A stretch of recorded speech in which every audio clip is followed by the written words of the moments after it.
Olá, seja bem-vindo ao Audiobook da Morgan. A leitura de hoje é a continuação do capítulo 42 do livro Leviatã. Mas antes de começarmos essa leitura, eu vou pedir para que você se inscreva no meu canal e ative o sininho das notificações. Continuação. Depois de rejeitarem Deus e pedirem um rei, continuaram a desfrutar da mesma renda. Mas esse direito derivava do fato de o rei nunca lhe ter tirado, pois a renda pública estava à disposição daquele que era pessoa pública, a qual, até o cativeiro, era o rei. Por outro lado, depois do regresso do cativeiro, continuaram como antes a pagar seus dízimos ao sacerdote. Portanto, até então os meios de vida da igreja eram determinados pelo soberano civil. Quanto ao sustento de nosso Salvador e de seus apóstolos, lemos apenas que eles tinham uma bolsa, que era levada por Judas Iscariote, e que aqueles dos apóstolos que eram pescadores usavam às vezes sua profissão, e que quando nosso Salvador enviou os 12 apóstolos para pregar-lhes, proibiu levar ouro, prata e bronze em suas bolsas, pois o trabalhador merece sua paga, pelo que parece provável que seu sustento normal não estivesse em desacordo com o seu prego, pois em seu prego era dar gratuitamente porque gratuitamente tinha recebido, e seu sustento era a dádiva gratuita daqueles que acreditavam na boa nova que eles levavam, da vinda do Messias, seu Salvador. Ao que podemos acrescentar as contribuições feitas por gratidão, por aqueles que nosso Salvador curara de doenças, dos quais são referidas certas mulheres que tinham sido curadas de maus espíritos e enfermidades, Maria Madalena, da qual saíram 7 diabos, e Joana, mulher de Chuza, procurador de Herodes, e Susana, e muitas outras que lhe serviam de suas riquezas.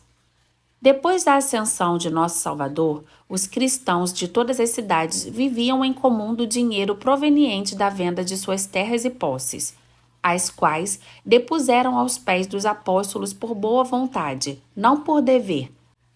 Porque enquanto conservavas as terras, ela não era tua? E depois de ela ser vendida, não estava em teu poder? O que mostra que ele não teria precisado de mentir para conservar sua terra e seu dinheiro, pois não era obrigado a contribuir com coisa alguma, a não ser que tal lhe aprouvesse. E tal como no tempo dos apóstolos, também nos tempos posteriores, até depois de Constantino, o Grande. Verificamos que o sustento dos bispos e pastores da igreja cristã se devia apenas à contribuição voluntária dos que haviam abraçado sua doutrina. Ainda não havia referência a dízimos, mas no tempo de Constantino e seus filhos era tal a afeição dos cristãos por seus pastores, conforme disse Amiano Marcelino, descrevendo a sedição de Dámaso e Ursicino por causa do bispado, que sua aquarela valia a pena. Na medida em que os bispos desse tempo, graças à liberalidade de seu rebanho e especialmente das matronas, viviam esplendidamente, eram transportados em carruagens e tinham mesa e roupagens suntuosas. Mas aqui alguém poderá perguntar se nesse tempo os pastores eram obrigados a viver de contribuições voluntárias como de esmolas. Pois quem vai para a guerra à sua própria custa? Quem alimenta o rebanho e não bebe o leite do rebanho? E também, não sabeis que os que ministram sobre coisas sagradas vivem das coisas do templo e que os que ajudam no altar partilham do altar? Quer dizer, recebem parte do que é oferecido no altar para o seu sustento. E conclui então, e assim o Senhor determinou que os que pregam o evangelho vivam do evangelho.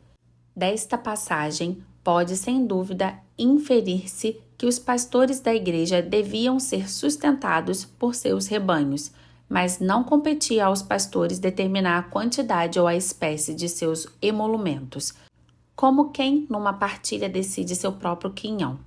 Portanto, seus emolumentos deviam necessariamente ser determinados pela gratidão e liberalidade de cada um dos membros de seu rebanho, ou então pela congregação inteira. Mas não podia ser pela congregação inteira, pois nessa época as decisões desta não eram leis. Portanto, o sustento dos pastores, antes de os imperadores e soberanos civis o determinarem por lei, não eram mais do que a benevolência.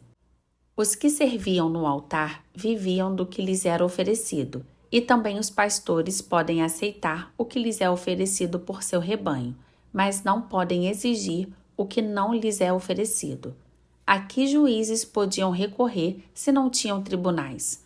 Ou se entre eles tinham árbitros, quem podia executar suas sentenças, visto que não tinham poder para armar seus funcionários?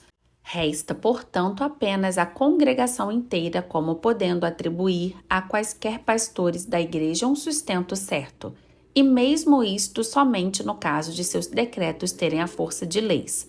Leis essas que só poderiam ser feitas pelos imperadores, reis e outros soberanos civis. O direito dos dízimos da lei de Moisés não podia ser aplicado aos ministros do evangelho desse tempo, porque Moisés e os sumos sacerdotes eram soberanos civis do povo, abaixo de Deus, cujo reino entre os judeus era presente, ao passo que o reino de Deus, pelo Cristo, ainda está para vir. Até aqui mostrou-se o que são os pastores da igreja, quais são os pontos de sua missão, o que é a censura eclesiástica, a saber, a excomunhão, quer dizer, nos lugares onde o cristianismo era proibido pelas leis civis, evitar a companhia dos excomungados, e onde o cristianismo era sancionado pelas leis civis, expulsar os excomungados das congregações de cristãos, quem elegia os pastores e ministros da igreja e quem os consagrava e abençoava, quais as rendas que lhes eram devidas, que não eram mais do que suas próprias posses e seus próprios trabalhos, e as contribuições voluntárias dos cristãos devotos e gratos. Passamos agora a examinar qual a função que tem na igreja aquelas pessoas que, sendo soberanos civis, ao mesmo tempo abraçaram a crença cristã.